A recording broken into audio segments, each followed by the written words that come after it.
Deux villes, deux géants, deux ambitions, deux cultures, deux visions de ce que doit être l'Afrique de demain. D'un côté, Lagos, la mégapole tentaculaire du Nigeria, 20 millions d'habitants, capitale officieuse du continent africain, ville la plus riche, la plus chaotique, la plus puissante d'Afrique noire. Une ville qui écrase tout sur son passage et qui le sait. De l'autre, Abidjan, la perle élégante de la Côte d'Ivoire, 6 millions d'habitants, hub financier de l'Afrique de l'Ouest francophone, ville qui sourit là où Lagos rugit, qui construit là où Lagos déborde, qui séduit là où Lagos intimide. Pendant des années, la question a agité les cercles économiques, les diasporas, les entrepreneurs et les investisseurs du monde entier. Laquelle de ces deux villes est vraiment la capitale économique de l'Afrique de l'Ouest? Ce soir, on tranche, on compare, on analyse, sans complaisance, sans chauvinisme, juste les faits, les chiffres et la réalité du terrain. Port contre port, bourse contre bourse, street food contre street food, culture contre culture, infrastructure contre infrastructure, défi contre défi. Que tu sois Team Lagos ou Team Abidjan, et on sait que ce débat va chauffer les commentaires, reste jusqu'à la fin, parce que la réponse va te surprendre. Avant d'arbitrer ce duel, il faut connaître les deux combattants. Vraiment les connaître, pas juste les clichés, les réalités profondes. Lagos d'abord. Lagos est une anomalie géographique et humaine. Construite sur un archipel d'îles et de terres continentales bordant le golfe de Guinée, cette ville est officiellement la plus peuplée d'Afrique, avec des estimations allant de 15 à 22 millions d'habitants selon les sources. Les chiffres varient selon qu'on compte l'agglomération stricte ou le Grand Lagos. Pour mettre cela en perspective, Lagos à elle seule pèse démographiquement autant que l'ensemble de la Côte d'Ivoire.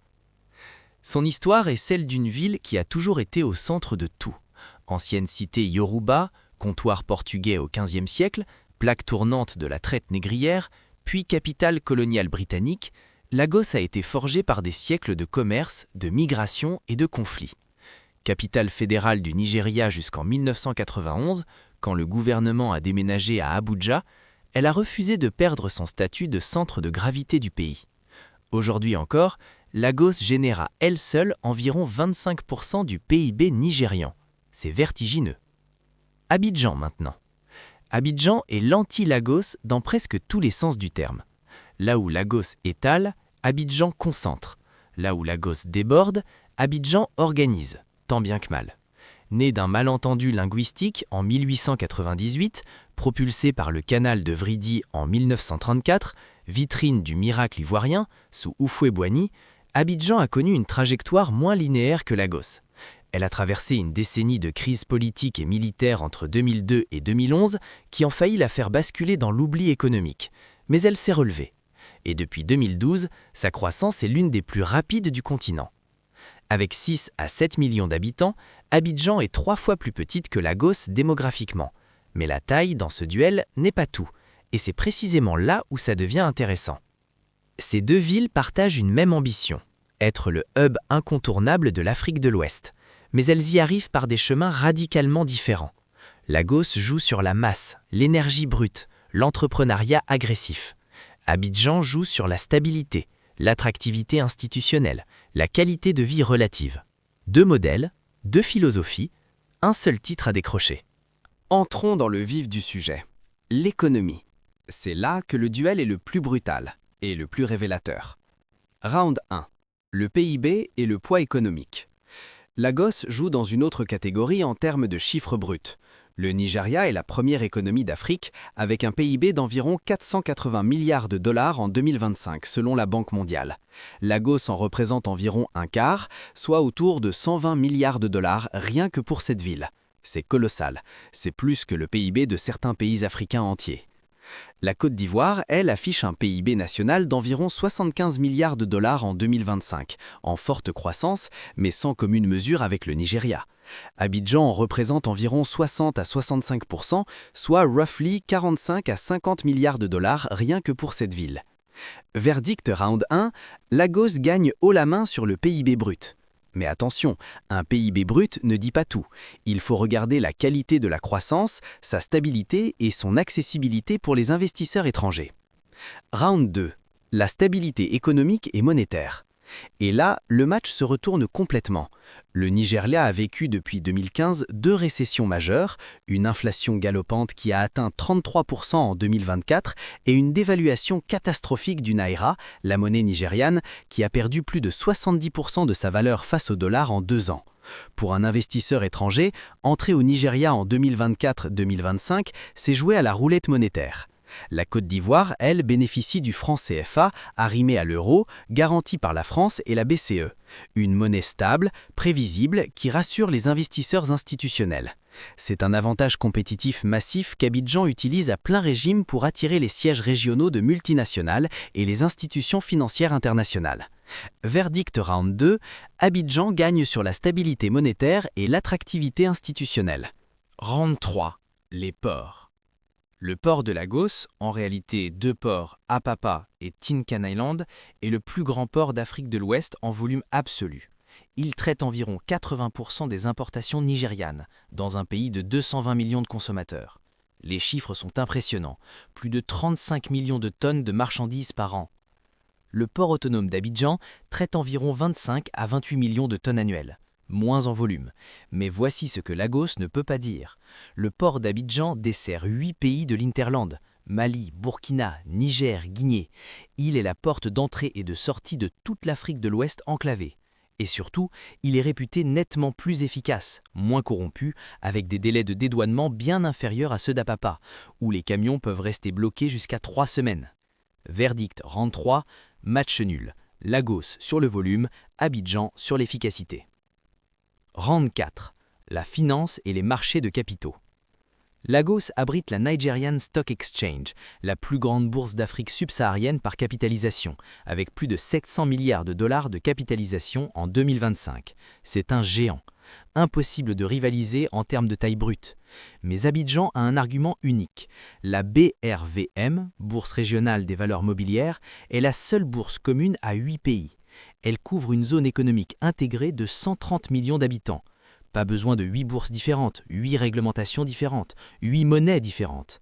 Un seul marché, une seule devise, une seule plateforme. Pour les entreprises qui veulent se financer à l'échelle sous-régionale, Abidjan est incomparable. Verdict round 4, Lagos sur la taille, Abidjan sur l'intégration régionale. Un investisseur ne choisit pas seulement une ville pour ses chiffres. Il choisit aussi une ville où il peut vivre, travailler, se déplacer, scolariser ses enfants. Et sur ce terrain, le duel prend une autre tournure. Les embouteillages, l'enfer et le purgatoire. Lagos est tristement célèbre pour ses go-slow, ces embouteillages monstrueux qui peuvent immobiliser des centaines de milliers de voitures pendant des heures. Le Third Mainland Bridge, l'une des principales artères de la ville, est régulièrement transformé en parking géant. Des études ont classé Lagos parmi les villes au monde où les habitants passent le plus de temps dans les bouchons, jusqu'à 30 heures par semaine pour certains travailleurs. 30 heures, c'est presque une journée et demie de travail perdu chaque semaine dans la chaleur et les klaxons. Abidjan n'est pas en reste. Ces embouteillages sont réels et douloureux, on l'a dit dans notre épisode précédent. Mais ils restent d'une échelle différente. Et surtout, le futur métro en construction, premier d'Afrique de l'Ouest, pourrait changer la donne radicalement dès sa mise en service, prévue autour de 2027-2028. La sécurité, un facteur décisif. C'est le sujet sensible, mais il faut l'aborder, car il pèse énormément dans les décisions des entreprises et des expatriés. Lagos a longtemps souffert d'une réputation sécuritaire préoccupante. Kidnapping, braquage, violence urbaine, les années 2010 ont été particulièrement difficiles. La situation s'est améliorée dans certains quartiers comme Lekki ou Victoria Island, devenus des enclaves sécurisées avec gardiennage privé. Mais au-delà de ces îlots de prospérité, l'insécurité reste une réalité quotidienne pour des millions de Lagosiens. Abidjan, depuis la fin de la crise post-électorale de 2011, a retrouvé une stabilité sécuritaire globalement satisfaisante. Les quartiers d'affaires comme le Plateau ou Cocody sont considérés comme sûrs par les standards régionaux. C'est un avantage concurrentiel qu'Abidjan met en avant auprès des groupes internationaux pour attirer leurs sièges régionaux. Verdict, Abidjan gagne sur la sécurité et la qualité de vie des cadres expatriés. Les quartiers d'affaires et le lifestyle. Victoria Island et Lekki à Lagos ont quelque chose qu'Abidjan n'a pas, une scène de luxe absolument folle. Restaurants étoilés, rooftop bars avec vue sur l'Atlantique, clubs privés fréquentés par les milliardaires nigérians et la diaspora mondiale, centres commerciaux ultramodernes, l'argent du pétrole et de la tech nigériane a créé à Lagos une classe aisée dont le niveau de consommation n'a rien à envier aux grandes villes mondiales. Abidjan a ses propres atouts lifestyle, Cocody, les restaurants de la Riviera, les terrasses de la Corniche, les maquis de Yopougon, mais l'échelle n'est pas la même. Lagos joue dans la cour des grandes métropoles mondiales pour son segment premium. Verdict, Lagos gagne sur le lifestyle haut de gamme et la scène économique privée. La tech et les startups. Les deux villes ont développé des écosystèmes tech significatifs. Lagos abrite Yaba, surnommée la Yabacon Valley, un quartier start-up qui a vu naître des licornes comme Flutterwave ou Paystack, rachetés par Stripe pour 200 millions de dollars. La scène fintech nigériane est la plus dynamique d'Afrique, portée par 220 millions de consommateurs potentiellement bancarisables. Abidjan riposte avec son écosystème autour de la cité financière et de la Banque africaine de développement. Les startups ivoiriennes comme Wave, l'application de mobile money qui révolutionne les paiements en Afrique de l'Ouest, montrent qu'Abidjan peut produire des acteurs tech de niveau continental. Mais l'écosystème reste plus jeune, moins capitalisé, moins international que celui de Lagos. Verdict, Lagos gagne sur la tech et les startups pour l'instant, mais Abidjan accélère. Si l'économie était le seul critère, ce duel serait plus simple à trancher. Mais une ville, c'est aussi une âme, une culture, une identité. Et là, le match devient passionnel. La musique, le terrain le plus chaud. Lagos a conquis le monde avec l'afrobeat. Burna Boy, Wizkid, Davido, Tems, Asake, ces artistes nigérians sont aujourd'hui sur toutes les scènes mondiales, de Coachella aux Grammys. L'afrobeat est devenu le genre musical africain le plus écouté sur la planète et Lagos en est le berceau incontesté. Quand on pense à la musique africaine dans le monde, on pense d'abord à Lagos. Abidjan répond avec sa propre fierté musicale. Le coupé-décalé, né dans la diaspora ivoirienne de Paris avant de conquérir le continent, reste un genre unique, festif, coloré, profondément ivoirien. La figure tutélaire de DJ Arafat, disparue tragiquement en 2019, a laissé un héritage immense. Et les nouvelles générations d'artistes abidjanais fusionnent coupé-décalé, afropop et sons internationaux pour créer quelque chose de nouveau. Mais soyons honnêtes, en termes d'influence musicale mondiale, Lagos écrase tout le monde. C'est ainsi. Verdict musique, Lagos gagne à l'international, Abidjan règne sur l'Afrique francophone. La gastronomie, un duel savoureux. Lagos met sur la table le jollof rice. Et là, attention, on entre dans un territoire de guerre froide culinaire ouest-africaine. Le jollof nigérian est considéré par ses défenseurs comme la référence absolue du continent. Riz cuit dans une sauce tomate épicée, fumée, parfumée, c'est la fierté nationale culinaire du Nigeria. Sans oublier le souya, ces brochettes de bœuf marinées aux épices grillées sur charbon de bois que l'on mange debout au coin des rues lagosiennes. Abidjan riposte avec l'atiéké, semoule de manioc fermenté accompagné de poissons braisés ou de poulet sauce graine, les alocos fondants, le foutou banane avec sa sauce arachide ou sa sauce gambo. Une cuisine du terroir, généreuse, parfumée, qui parle directement à l'âme ivoirienne. Les deux cuisines sont excellentes, les deux méritent un documentaire entier à elles seules. Ici, on déclare match nul, et on vous encourage à essayer les deux. Verdict gastronomie, match nul, deux cuisines d'exception. La mode et l'art de vivre. Lagos est la capitale de la mode africaine. Les créateurs nigérians, avec leurs collections mêlant Ankara, Adiré et couture internationale, défilent à Lagos Fashion Week devant un public de fashionistas venus du monde entier. L'esthétique lagosienne est audacieuse, colorée, assumée, souvent provocatrice. C'est une ville qui s'habille pour en mettre plein la vue. Abidjan a son propre style, le fameux abidjanais chic. Élégance décontractée, pagne bien coupé, accessoires soignés. La ville a une tradition de raffinement vestimentaire héritée de l'ère Houphouët-Boigny, quand Abidjan se rêvait en Paris de l'Afrique. Les deux styles sont différents, mais également assumés. Verdict mode, Lagos gagne sur l'influence internationale. Alors, le moment de vérité.